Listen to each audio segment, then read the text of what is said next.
Hello everyone, I'm Navya Bharati, speech and language pathologist and psychologist. ఈరోజు మనము స్పీచ్లో pre linguistic skills అంటే ఏంటి అనేది తెలుసుకున్నాము. సో ప్రీ లింగ్విస్టిక్ స్కిల్స్ అంటే నార్మల్గా చిల్డ్రన్లో స్పీచ్ అండ్ లాంగ్వేజ్ డెవలప్ అవ్వడానికి ముందే డెవలప్ అయ్యే కొన్ని స్కిల్స్ ఉంటాయన్నమాట.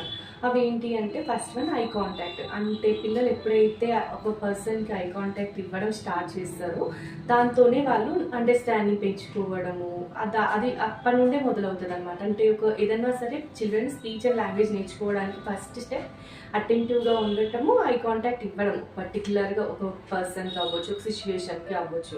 So next one joint actions. అంటే మనం చిన్న పిల్లల్లో అబ్జర్వ్ చేసినట్లయితే ఒక సర్టెన్ ఏజ్ పీరియడ్, అంటే ఒక 6 to 6 months తర్వాత ఉన్న పిల్లల్లో చూస్తే పీకబూ లాంటి గేమ్స్ మనం ఆడిపించామనుకోండి, వాళ్ళు దానికి చాలా అట్రాక్టివ్గా ఉంటారు. మళ్ళీ మనం చేసే యాక్షన్స్ని అబ్జర్వ్ చేస్తూ ఉంటారు, మన ఫేస్ ఎక్స్ప్రెషన్స్ని కూడా అబ్జర్వ్ చేస్తూ ఉంటారు, and they use to enjoy that games అనమాట. సో ఇది కూడా చాలా స్పీచ్ అండ్ లాంగ్వేజ్ డెవలప్ అవ్వడానికి ముందే డెవలప్ అవుతుంది.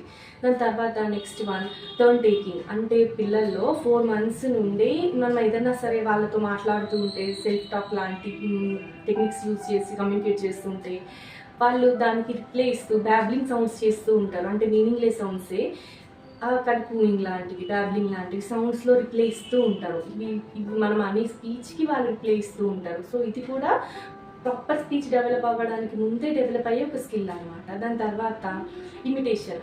అంటే మనము చిన్న చిన్న జెస్చర్స్, సైన్స్, అంటే క్లాప్ చేయడం కానీ, వేవ్ చేయడం, హాయ్ చెప్పడం లాంటివి చేసినప్పుడు they start imitating the actions, ఇలాంటివి చేస్తూ ఉంటారనమాట. లేకపోతే మనం ఏమన్నా సౌండ్స్ చేసినా సరే దాన్ని రిపీట్ చేయడం కోసం స్టార్ట్ చేస్తుంటారు. ఇది కూడా స్పీచ్ డెవలప్ అవ్వడానికి ముందు డెవలప్ చేసుకునే ఒక స్కిల్.